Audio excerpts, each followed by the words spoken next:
again, everybody, and welcome back to Fuji's Blitz. And yeah, I'm still playing catch up. Oh, work and things just get in the way. This time we're still looking at the Aces Gallery for week 1 of March, and now we're going to look at part 4, the high tiers, mainly tier 10. In fact, they're all tier 10. And first off the block, we've got Geomal of the clan GRC rolling out in the T62A, the Russian tier 10 medium on the EU server.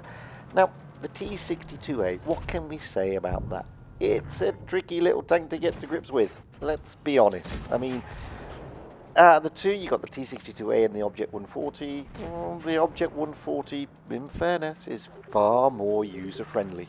Now, contrary to popular belief, this tank is a medium tank. It's not a light tank, so it doesn't have the light tank's camouflage. And being a medium and being a sort of almost a light tank, it doesn't have massive amounts of alpha. And the penetration, it's not the best either, to be fair. Hit point wise, well, it's not too bad. Coming in with 1,900 DPM, if you stick it with the standard APCR, then you're going to get about 3,592. You stick in your heat round, which is your Pramo, that jumps up to 3,000. Sorry, that jumps down to 3,013, and with your HE, it's 4,866. Why, I hear you ask, when the damage alpha isn't that massive? Well, basically the rate of fire. You are loading this thing in just over 5 and a bit seconds. That's what makes it. Mobility, wow, it's a T62A. It's pretty nippy off the blocks. The thing is, you know, I mean, the armor is a bit trolly. It's that amazing Russian armor. Lower plate, it's not exactly the best, but that turret is really, really strong. You stick this thing hull down and you'll bounce until the cows come home.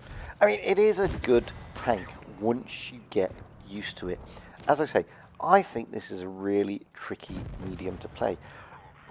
Many of you may disagree with me. I just find this tank a lot easier to get on, a lot harder to get on with than the Object 140, sorry.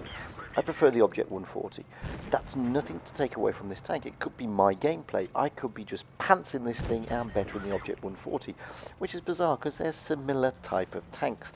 The good thing about this tank, as I said, I mean, it's got a fast reload. It's not giving out shed loads of damage, but it's giving out average damage in a very quick time. And as you can see, Geomal has already dispatched 4 tanks. He's dished over 2,000 damage, almost 3,000, and he's blocked only about 260. You will block this thing. You can afford to be aggressive in it on occasion, especially if you go hull down. It's not a tank you really want to snipe. It's not like the Leo 1. It's got better armor than the Leo 1. It's a Russian gun. If you try and snipe in this thing, then it sort of goes all sort of tits up. But so you can afford to be slightly more aggressive. It's a true second line support tank. You've got to use that mobility to move the tank around, and that is the whole idea of the T62A. And as you can see here, most things will pen you. If you are showing that lower hull, virtually everything will pen you guys, because it's very, very weak. Whereas the turret, it's got that very round, very flat, very bouncy turret, and that's what makes this tank. And as you can see there, he's now bounced almost 1,000. He's trying to keep it in a hullish down position. It's not easy to do on this map, in this position, to be perfectly honest with you. The gun depression on this thing isn't exactly great, because it's a Russian tank, and most Russian tanks have really, really pants gun depression. It's a nice tank. You know, a lot of people rave about it, a lot of people don't like it. I've seen some players roll out in this thing and do oodles of damage. And there you go, kill number 5, only one left. He's dished out over 4,000 damage. I mean, this is what you can do in this tank. Like I say, it may not have the biggest damage output, but because of that fast reload, boy, can you get a lot of shots out there. And unfortunately, Geomal gets wasted. Just shy of 4,500. Bounced just shy of 2,000. Takes 5 kills. Got defeated, and it even gets blown away, but a well-deserved mastery nonetheless. And I'd like to thank Geomal of GRC for kindly supplying that replay. Next up, talking about the Object 140, this is the Silent One Reborn of FTC 7, rolling out in the Object 140 Terror. the Russian tier 10 medium tank, again on the EU server.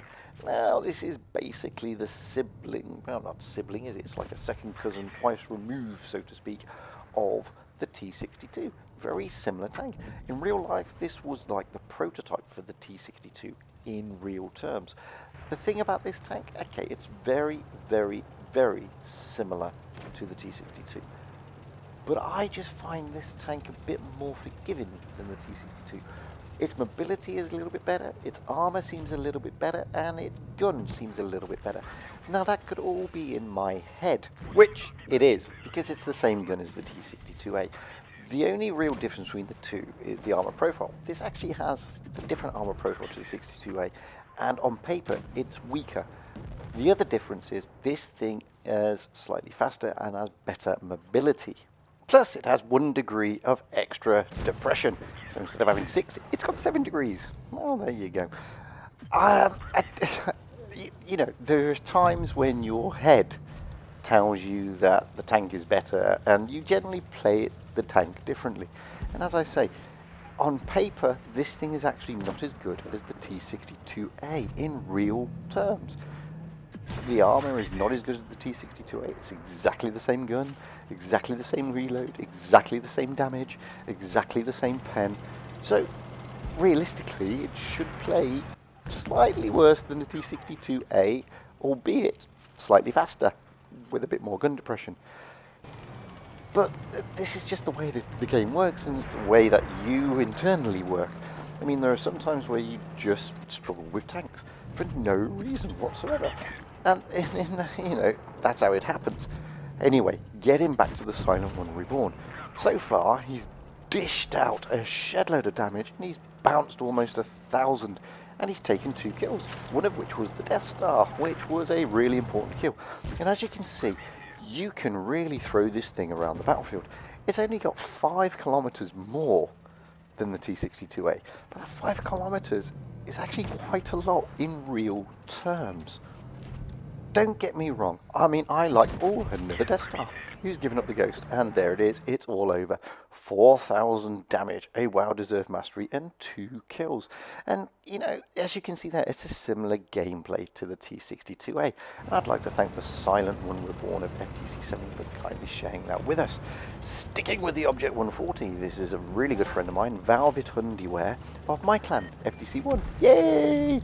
Rolling out in exactly the same tank. So I'm not going to sit here and tell you that it's a bit different to the T-62A, but it's not different, it's the same but different, as they say in Thailand.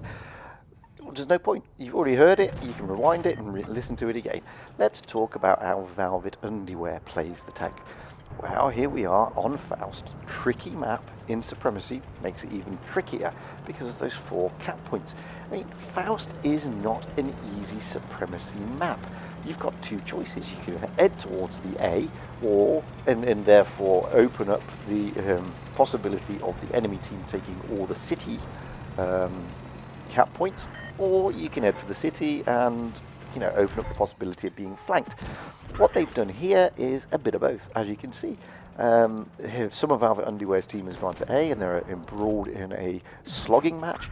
And some of the enemy team have gone to B and C. Velvetundywhere himself went to D, and now along with the Batchat, he's toying with this T-54, who is actually not doing too badly considering he's got 2 tanks giving him a tough time. Velvetundywhere is trying his best to sort of protect the tank as much as possible. He's going to put a nice shot into the T-54, but the T-54 puts a shot back. However, it was a fair trade because the T-54 has gone. Now, the thing about Faust is it really is a tricky map. Oh, look at that. Somebody just wasted him, and I think it was the Jaegeroo. Yes, it was. I mean, that's a huge kill. And as I was saying, the thing about Faust, it's a tricky map because it's a great map, don't get me wrong, but it's a tricky map. And if you get the tactics wrong on this map, then boy, you are in for a really tough time. And as you can see here, what Velvetundywhere is doing is, as I predicted earlier, if you go and stay in the city, you can get all the city, it's not really a city, is it? Well, you know what I mean. You can get all the city bases, which puts a lot of pressure on the opposition team to then cap, because they're going to lose out of cap points.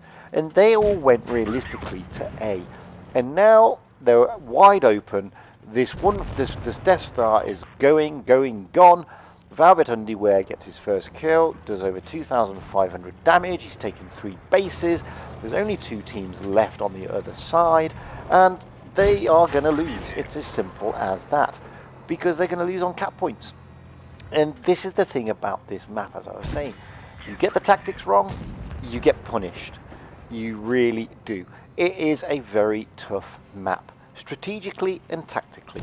But Velvetundywhere is done well. He's got his tactics spot on, and now he's going to give this good old Waffle Tractor a what for. And goodbye, Waffle Tractor. And that's it. They would have won on base points anyway, but they didn't. They killed everybody. And 3,725 damage, a well-deserved mastery. Well done, Velvetundywhere, and thank you for sharing your replay with us. It was fantastic to watch. Last, but by no means least, really good friend of mine, StanleyFort of the clan FTC3, rolling out in one of my favourite tanks, the Chieftain Mark 6, the British Tier 10 Heavy, which is a premium tank on the EU server. Now, when StanleyFort sent me this replay, he said, yay, my first mastery in Tier 10. And that's fantastic. I mean, it's a great tank to get an ace in, and it's a tricky tier to get an ace in, to be honest with you. So well done, StanleyFort, for getting that first ace in Tier 10.